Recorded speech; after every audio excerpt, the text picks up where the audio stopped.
दासढुङ्गाको बाटोबाट मध्यरातमा कुन नियतका साथ यिनीहरूले मलाई लिएर गएको थिए मैले चितवनलाई भन्नु छ, मैले जनतालाई बताउनु छ। मैले बताउन पाउँछु पाउँदिनँ मलाई थाहा छैन, मेरो टाउको माथि तरवार झुन्ड्याएको छ मलाई थाहा छ, तर म चितवनलाई बताउन चाहन्छु। आगामी शनिबार, आउने शनिबार म चितवन जाँदैछु। म त चितवनको सभामा चितवनका जनतालाई सरकार कसरी ढल्यो, कसले ढलायो, के षड्यन्त्र भए, कसको हातमा हतकडी लाग्नु पर्ने थियो, कसको हातमा हतकडी लाग्नु पर्ने थिएन, यो कुरा सबै चितवनलाई बताउन चाहन्छु, इमान्दारीपूर्वक बताउन चाहन्छु। रवि लामिछाने किस्तीमा आएको प्रधानमन्त्रीको पद त्यागेर कैदी हुन मन्जुर भएको मान्छे हो। नारायण पोखले प्रतिष्ठानको तत्त्वावधानमा निर्माण भएको नेपालकै नमुना बद्रीनारायण धाम, जसको प्राण प्रतिष्ठा 2082 साल वैशाख 19 देखि 27 गतेसम्म काठमाडौँ जिल्ला नागार्जुन नगरपालिका वडा नम्बर 7 रामकोटमा यहाँहरू सबैलाई चुले निम्ता उपस्थित दाजुभाइ दिदीबहिनीहरू, यस बीचमा तपाईँले गर्नुभएको सम्पूर्ण प्रयासका लागि म तपाईँलाई धेरै धेरै धन्यवाद दिन चाहन्छु। जुन माया, जुन विश्वासका साथ तपाईँ अडिरहनु भयो, म ऋणी छु, म धन्यवाद दिन चाहन्छु। तर बेचेर खान्न, तपाईँले दिनुभएको माया विश्वासलाई बेचेर खान्न। मलाई कुनै पद लुक्ता छैन, सरकार छैन, सत्ताले सुनोस्। रवि लामिछाने किस्तीमा आएको प्रधानमन्त्रीको पद त्यागेर कैदी हुन मन्जुर भएको मान्छे हो।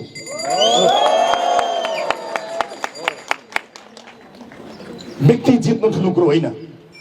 मसँग एउटा विश्व रेकर्डको सर्टिफिकेट पनि छ। प्रधानमन्त्रीको घरको सर्टिफिकेट भएर सिंहदरबारमा एउटा फोटो टाँसिन्थ्यो होला, त्यसले के फरक पर्छ? त्यसले फरक पार्दैन। फरक पर्नको लागि त तपाईँ हामीले जुन अभियान सुरु गरेका छौँ त्यसलाई टुङ्गोमा पुर्याएपछि मात्र फरक।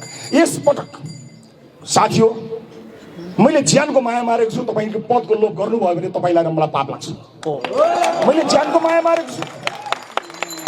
यिनका बिचौलिया मैले नदेखेको, नचिनेको, नसुनेको होइन। यिनीहरूसँग शिर झुकाएको भए म सायद मन्त्री पनि हुन्थ्यो होला, प्रधानमन्त्री पनि हुन्थ्यो होला, सरकार पनि ढल्दैन थियो होला। तर ज्यान जाला यिनका अगाडि शिर झुकाउँदिन। मर्नु परे पनि यिनीहरूका अगाडि शिर झुकाउँदिन। अब यिनले मलाई गर्न बाँकी भनेको गोली हान्ने हो, म तयार छु। यसै पनि बिच सडकमा एकजना मान्छेलाई गोली हानेर मारेको पापी सरकार होइन अस्ति भर्खरै। के नियतले मलाई मध्यरातमा त्रिशुलीको तिरैतिर दासढुङ्गा हुँदै लिएर गयो, मेरो परिवारलाई, मेरो वकिललाई कसैलाई थाहा नदिकन लुकाएर मध्यरातमा के नियतले मलाई उठाएर लिएर गयो, सबैसम्म जग जाहेर छ। त्यसैले कुनै पनि हालतमा यो अभियानमा लोभ लालच नराख्नु होला। एकपटक हामीले त्याग गर्ने हो। यो त्याग भनेको ज्यान जाने त्याग होइन। रासोपाले कसैको ज्यान लिने खालको न आह्वान गर्छ न कुनै इच्छा राखेको छ। तपाईँ हामीले एकपटक योग्य मान्छेहरूलाई ल्याएर आजको सदनमा रासोपा हटाउनुहोस्, त्यो सदन हुँदैन। रासोपा छ, त्यस कारणले सदन भएको छ। कल्पना गर्नुहोस्। एकपटक म तपाईँसँग केही पनि माग्दिनँ। एकपटक यो पदको लोभ छोडेर मैले कुन पदमा आज रासोपामा आफू आसीन भए भन्ने कुरालाई बिर्सिएर आउने चुनावमा 101 उम्मेदवार उठाउनका लागि प्रतिबद्ध बन्नुहोस्। हामीले उम्मेदवार उठाउनमा हामीले गल्ती गरेनौँ भने जहाँ उठ्यो त्यही जित्छौँ, कहीँ हार्दैनौँ। एकपटक यदि त्यसका लागि मैले उम्मेदवारी नदिएर मभन्दा योग्य मान्छेलाई छोड्नुपर्छ भने म तयार छु। 1 नम्बरमा म तयार छु, छोड्न तयार छु।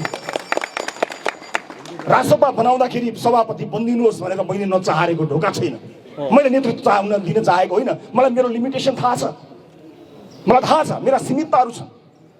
त्यसै कारणले मैले कतिवटा ढोका चाहदिनँ। आउनुहोस्, तपाईँ सभापति बन्नुहोस्, म सारथी बनेर पार्टी चलाउँछु। तर यो लुटतन्त्रको अन्त्य गरौँ, यिनलाई हराउँ, एक-एकलाई हराउँ भनेर कसको मात्र घरमा गइनँ म।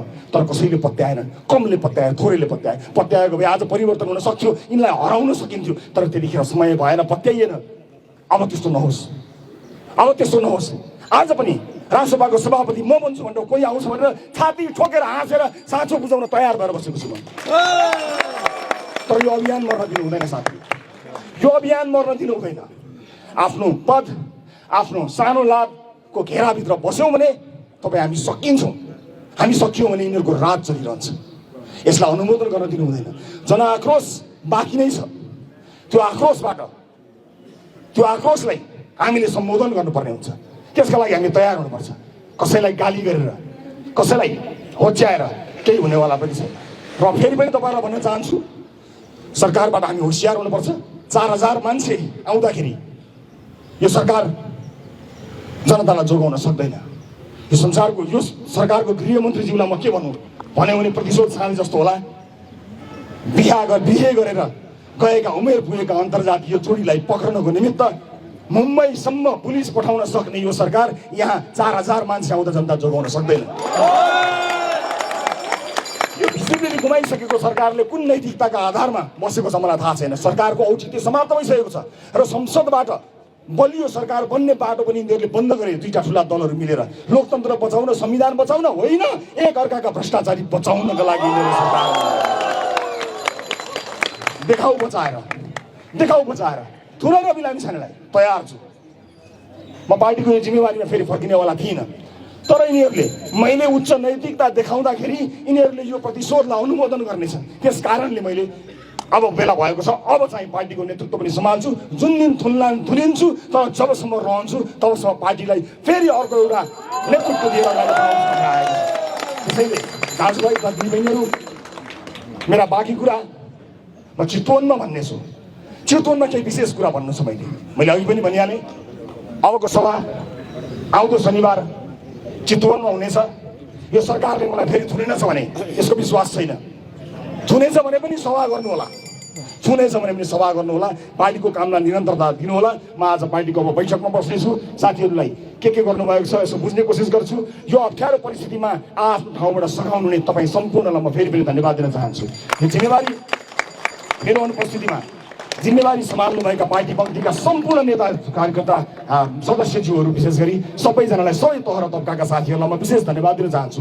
विभिन्न राजनीतिक दल र दलका नेताज्यूहरूलाई म धेरै धन्यवाद दिन चाहन्छु। अप्ठ्यारा बेलामा पनि हाम्रा लागि तपाईँले दिनुभएको त्यो आवाज, तपाईँले बोल्नुभएको त्यो शब्दहरूले हिरासतमा बसेर कयौँ पटक मेरो आँखाबाट आँसु खसेका छन्। म तपाईँलाई धन्यवाद दिन चाहन्छु। यो अप्ठ्यारो परिस्थितिमा DPI को सरकारसँग नडराइकन प्रतिपक्ष भएर पनि मेरा पक्षमा बोल्नु हुने अन्य विभिन्न राजनीतिक दलका नेता कार्यकर्ताज्यूहरूलाई म धेरै धेरै धन्यवाद दिन चाहन्छु।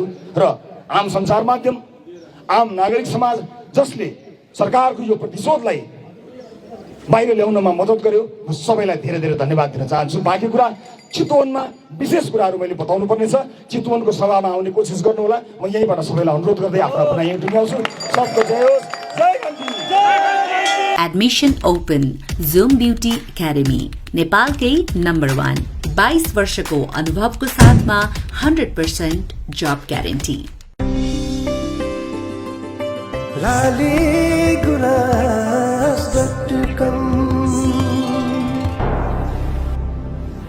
सबै खबर सबैका लागि।